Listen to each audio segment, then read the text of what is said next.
તો રાજ્યની એકમાત્ર સરકારી ઓપન યુનિવર્સિટી એટલે કે doctor Baba Saheb Ambedkar open university દ્વારા ફી વધારાને લઈને સ્પષ્ટતા કરવામાં આવી છે।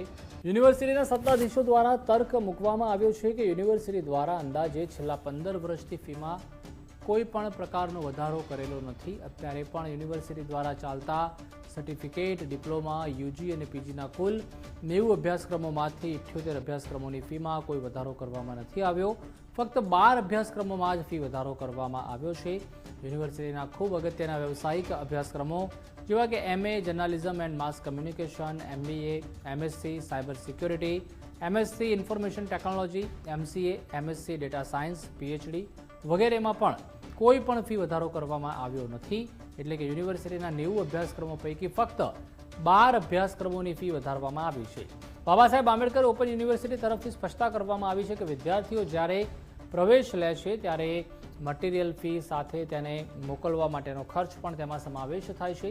ફી વધારો પણ વિવિધ ભાષાઓની સમીક્ષા કરીને કમિટી સમક્ષ મૂકવામાં આવેલ દરખાસ્તના આધારે થયો છે। એટલું જ નહીં, પરંતુ યુનિવર્સિટી દ્વારા ટ્રાન્સજેન્ડર અને જેલમાં બંધ કેદીઓને પણ વિનામૂલ્યે અભ્યાસ કરાવવામાં આવે છે।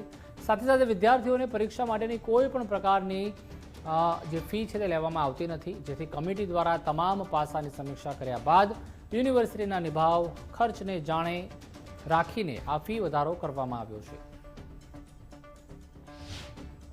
મીડિયામાં જે ફી વધારા બાબતે જે ન્યૂઝ પ્રસારિત થયા છે એના સંદર્ભે સ્પષ્ટતા કરવાની કે અમારી યુનિવર્સિટી દ્વારા કુલ 90 કરતાં વધારે અભ્યાસક્રમો ચલાવવામાં આવે છે। એ પૈકી ફક્ત 12 જ અભ્યાસક્રમોમાં અમે ફી વધારો કરેલો છે।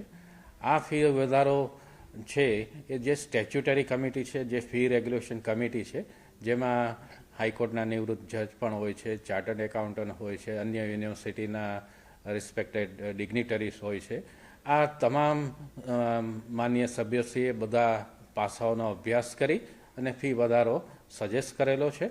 અમે ફક્ત 12 જ અભ્યાસક્રમોમાં ફી વધારો સૂચવેલો અને કમિટીએ પણ અમારી માગણીને ધ્યાનમાં રાખી અને 12 જ અભ્યાસક્રમોમાં ફી વધારો